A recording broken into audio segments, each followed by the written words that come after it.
Hello everybody, Madam Chairman and everybody, and are you awake, Bill? Hello Bill, you are awake, jolly good. Okay, well this is me in Orkney, approximately 750 miles north of you, and it's Shrove Tuesday, and it's a nice gentle morning. And first of all, thank you very much for making me an alderman, if you just have, or if you're just about to. It is an honour, and it's one that I'm very, very pleased to have. Let's not get too maudlin about this. We are here to say goodbye to North Dorset District Council, which was a grand little council, the like of which I think we shall not see again. When I first joined it back in 2001, Colin Dan in Gillingham said, you know, you're going to enjoy being a district councillor, you're going to have a lot of fun down there. And he was absolutely right. I did have a lot of fun, and I did something that I enjoyed very much, and in fact enjoyed more and more as the years went by, and as well, I hope presumably I got a little bit better at it.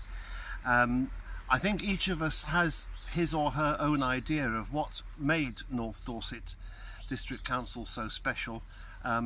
For me, I have to say, as an opposition councillor, as I was throughout my time on the council, having never quite made it to the dizzying heights of the leader's office, what made it special was that it became, and it was for many years, a council where every single member, every single backbench member, regardless of party political affiliation, was able to play a full and active and meaningful part in what the council did, and how the council did it.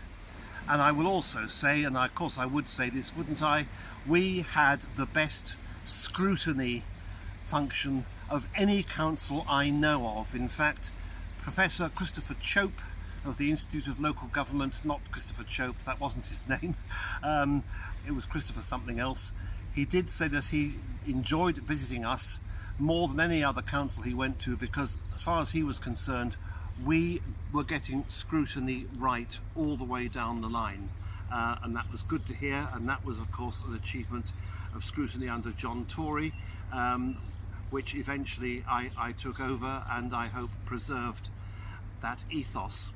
And I also had the great privilege really of leading the local delivery project, and I won't go on and on about that, but that was something that I think no other council could have done or would even have tried doing.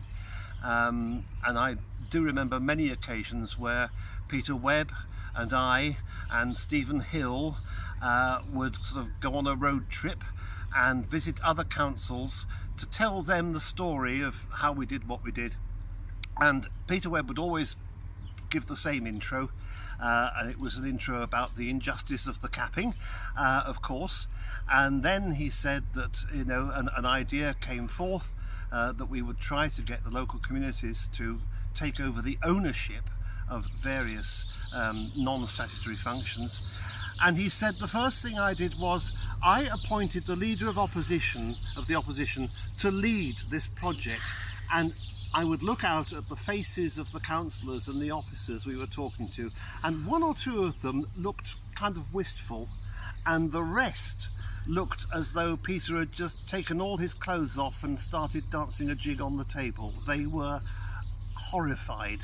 And the upshot of all these sessions was always the same. Somebody would say very nicely, well, thank you very much for that. It's been very, very interesting and absolutely fascinating to hear how you did what you did. I'm afraid I have to say I don't think it would work for us. And I guess the answer was it wouldn't, because we were North Dorset and they weren't. However, it did work for us, and that, I have to say, was one of the most fulfilling things I've ever been a part of. And I've had my share of fulfilment one way or another. Those were golden years, and I look back on them with great affection, and indeed with pride.